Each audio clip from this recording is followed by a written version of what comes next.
Sobrang saya ng puso ko dahil sa wakas kumpleto na ako. Iisa na tayo. Simula nung nagkita tayo 11 years ago, alam kong ikaw na ang magiging wakas. Nakita ko kasi sa kanya yung pag-aalaga sa mga anak namin. Kung paano niya alagaan. Dahil sa akin. Sa 8 bilyong nakasilong, ikaw ang aking nakasalubong. Ating awit, value one another. Pahalagahan ang isa't isa. Kaya nga, minsan ang tawag natin sa partner natin, mahal. Because the other person is valuable. Hindi na kayo dalawa, iisa.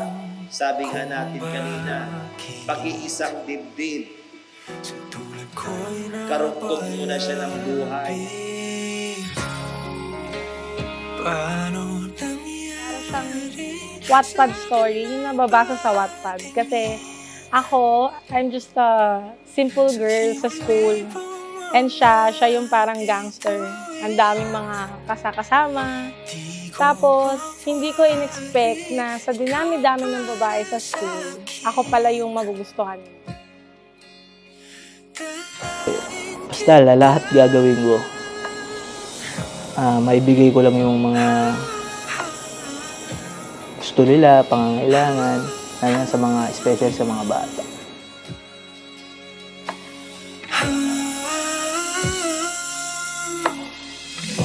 Kung kalawakan man ang pagitan, tadhana lang ay ating sundan. Dahan-dahan sa tuloy ating tagpuan.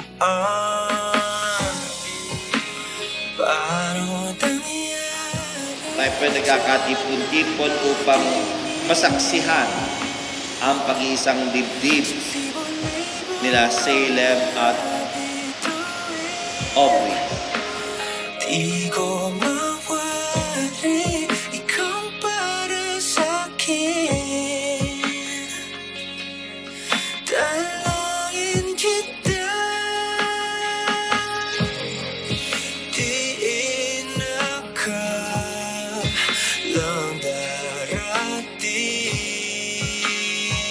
Naramdaman kong siya na yung the one nung time na hindi ko na nakikita yung sarili ko sa iba.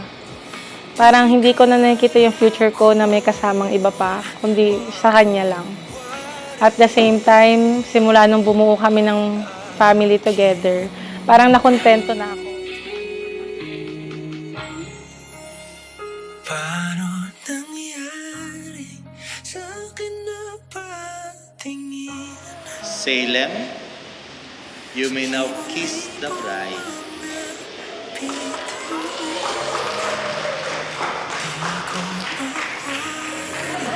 Ikaw para sa'kin. Dalangin kita.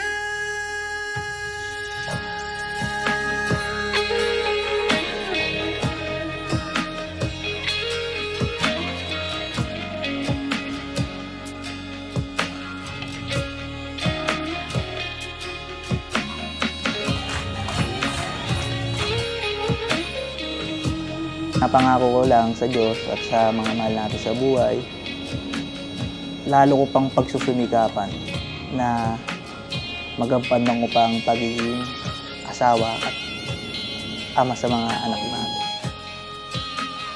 Hindi ako magsasawa na sabihin sa'yo na proud ako sa'yo dahil kinaya mo lahat ng ikaw lang para ma-provide lahat ng pangangailangan ng anak natin. So, yun lang. I can't wait to marry you. I love you so much.